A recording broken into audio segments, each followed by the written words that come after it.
Alright, it's time for our crash course in coordination complexes. Take a look at these questions. All 6 of these here involve the formation of a coordination complex. Take a look, see if you can find the common link here, see what kind of patterns that you see. Okay, and now take a look at this here. So this is from another resource about predicting reactions where the coordination complexes are pretty good. So read through this for a second and then we will take a look at the questions in the context of that information. Okay, so we have those questions. Let's start with the first couple.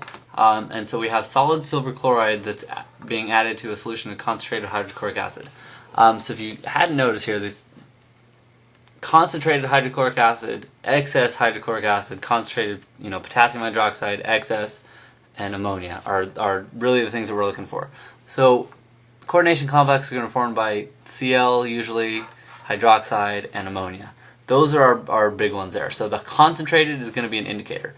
And particularly if you already have one of these common ions, right? So we have silver chloride and we have HCl. So we have AgCl and HCl. So the Cl's are going to do something funny here. So we have, in this case, we have AgCl, solid, plus concentrated hydrochloric acid, which again they want net ionic equations. So that's really going to be Cl minus, and the H plus is not going to do anything in this case. Okay, and so going back, the rule of thumb then was that you're going to have twice the number of ligands around an ion as the charge on the ion. So charge on the ion 2 plus, or charge on the ion 1 minus. So we're going to place twice as many. So we're going to end up with AgCl2.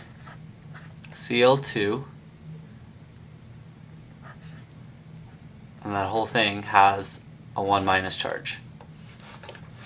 Okay, and that's going to be our coordination complex. Okay, and the one we have here it's been reused a couple times. It's actually on last year's test, but and this is where it shows there's kind of some flexibility on it. But we have solid aluminum hydroxide added to, again, concentrated solution of potassium hydroxide, which is really concentrated OH minus. And so we see the common ions where we have hydroxide and hydroxide.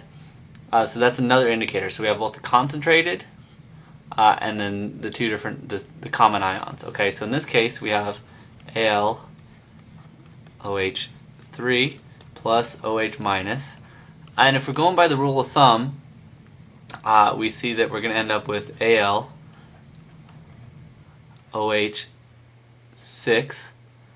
which is going to give us a net charge of 3 minus for our coordination complex.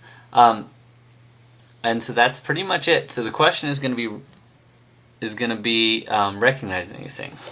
And so we can see with ammonia and zinc nitrate in this case. So this is once we start doing ammonia, it gets a little different. So we have excess ammonia, so NH3 plus zinc nitrate, which will be 2.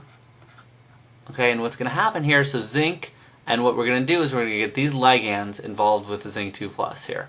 And so, again, rule of thumb, zinc, NH3s, we're going to have 4 of those to take into account the 2 plus charge there, rule of thumb. And again, ammonia in this case, even though it's going to be involved in the ligands, it's not going to be affect the overall charge, so our overall charge is going to end up as 2 plus as well. And then we have another situation of ammonia here, so we have nickel 2 bromide, so where it's really going to be nickel 2 plus. And so actually, you know what, in this case, if we're doing net ionic, it should be with the zinc 2 plus there. The nitrate shouldn't be involved. So nickel 2, concentrated aqueous ammonia, so NH3. It's going to give us nickel, and then we're going to have, again, rule of thumb, 4 NH3s, 4 of those, with an overall charge that's going to come out to 2 plus.